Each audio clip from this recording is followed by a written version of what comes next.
मुझे यहाँ मेरे परिवार के लोग उठा करके ले आए थे। कभी थोड़ा चल सकता था, कभी फिर से उठाया जाता था, कभी कोशिश करता था कि मैं खुद ही चल के पहुँचूँ, लेकिन ये मुमकिन ना रहा और बाद में हमें उठाकर ही ले जाया गया। आप यहाँ अकाल तख्त जो देख रहे हैं, इसके करीब 2 निशान साहिब जो है, इसके आगे जरा राइट में आप टर्न लोगे तो वहाँ सरदार विक्रम सिंह की याद में एक कैबिन बनी हुई है और ये कैबिन में मेरा पाठ हुआ था और उसमें लकड़ी का फर्नीचर थोड़ा ज़्यादा है। और सरदार विक्रम सिंह जो लद्दाख के हीरो थे, जिन्होंने अपनी जिंदगी समर्पित कर दी और 22 नवंबर 1963 में वो लड़ते लड़ते मारे गए थे। He is known as hero of Ladakh. मैं अंदर गया और कैबिन में मैं लेटा हुआ था और लेटे लेटे मैं ये पाठ सुन रहा था और 8:30 बजे ये पाठ जब शुरू हुआ तो मुझे अजीब से वाइब्रेशंस महसूस होने लगे थे।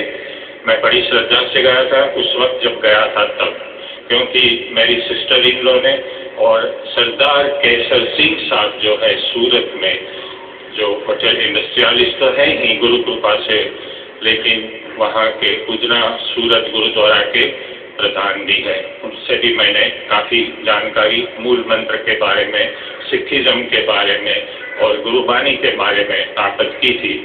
जैसे डूबते को तीसरे का सहारा होता है, तो हमने बड़ी श्रद्धा से वहाँ पाठ सुना।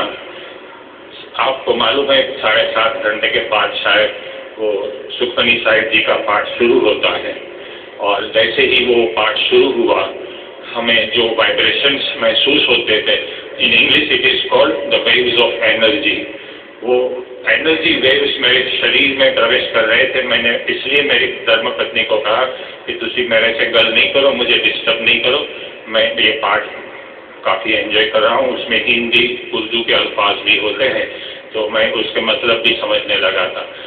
जैसे ही सुखमनी साहिब का पाठ आगे बढ़ा और भी मुझे एनर्जी वेव्स मिले और ये जो दाहिना कान जो बंद था और डॉक्टरों ने ऑडियोग्राम रिपोर्ट्स में कई अलग अलग लेबोरेटरीज के रिपोर्ट हैं लिख के दिया है कि आप जिंदगी में कभी भी ये कान से नहीं सुन सकोगे, क्योंकि कान के नर्व्स जो हैं वो डेड हो चुके हैं कैंसर की वजह से और हड्डी की जो रचना है वो भी खत्म हो गई है। जैसे वो पाठ आगे बढ़ा, हमने और भी एक करिश्मा महसूस किया। पता नहीं मेरी बेटी को क्या ख्याल आया, मैं चौकड़ी मार पर उस वक्त बैठ गया था, इसलिए बेटी सोच रही थी कि पापा देखने में अच्छे लगते हैं, मम्मी के पास बैठे हैं, तो वो तो एक मेमोरी पिक्चर लेके जा रही थी, उसका इरादा और कोई था नहीं। हमें तो पता ही नहीं था कि आगे क्या होने वाला है। और ये पाठ और आगे बढ़ते ही वहाँ से एक अचानक एक रोशनी हुई, एक ज्योत ऐसे ही प्रकट हो गई और थोड़ी वाइब्रेट होने के बाद वो स्टेडी भी हो गई।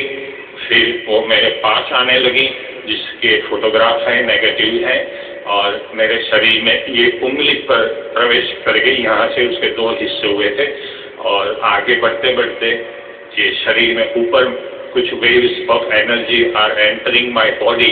ये बिल्कुल पर्सनल प्राइवेट स्पिरिचुअल एक्सपीरियंस होता है, आपको भी अलग सा होगा, यही नहीं कि यही हो।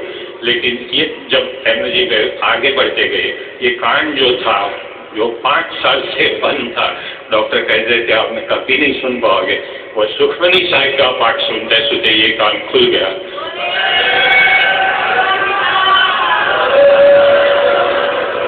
आज भी ये कान खुला हुआ है और मैं कथा कीर्तन एंजॉय करता हूँ। जैसे ये पाठ आगे बढ़ता गया, फिर और भी एक अजीब सी बात हमने महसूस की। जो जोत आगे बढ़ी थी, मेरी बेटी ने 5-6 फोटो निकाले, इसमें से एक फोटो में ये जोत आप देख सकते हैं। आगे ये सरदर्द मुझे रहता था, यहाँ जो कैंसर का ट्यूमर है वो आज भी बना हुआ है, लेकिन अभी वो कैंसर का नहीं है, सिर्फ ट्यूमर है। जैसे ये मोल होता है वो भी एक ट्यूमर है जिसको अंग्रेजी में बिनाइन ट्यूमर कहते हैं, कैंसर का ट्यूमर हो उसे मैलिग्नेंट ट्यूमर कहते हैं। तो अखंड पाठ के पहले के रिपोर्ट कहते हैं कि मैं कैंसर से खत्म हो जाऊंगा, अखंड पाठ के बाद के रिपोर्ट कहते हैं कहीं शरीर में कैंसर है नहीं। ये मैंने दावा नहीं करना है, ये मुझे कुछ भी नहीं क्लेम करना है, ये मेडिकल रिपोर्ट्स अपने आप बोल रहे हैं।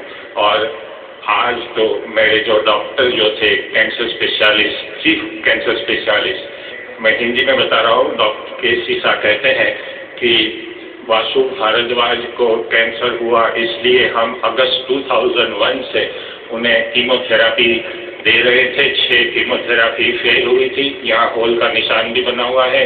लेकिन जब से वो हरमिंदर साहब से वापस आए हैं, हम तो यहाँ स्टेम सेल ट्रांसप्लांट की तैयारी करते थे, लेकिन जब से वो हरमिंदर साहब जाकर का अखंड पाठ अरदास करके वापस आए हैं, तब से उनके शरीर में हमने जहाँ जहाँ खोज चलाई, हमें कहीं भी कैंसर देखने को नहीं मिला।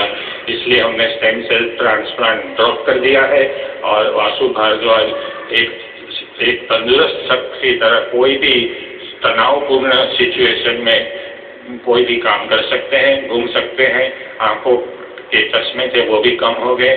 और आप देख रहे हैं मैं 64 साल का हूँ, आई एम 64, लेकिन मेरी गड्डी रिवर्स में जा रही है and I am ageing youthfully.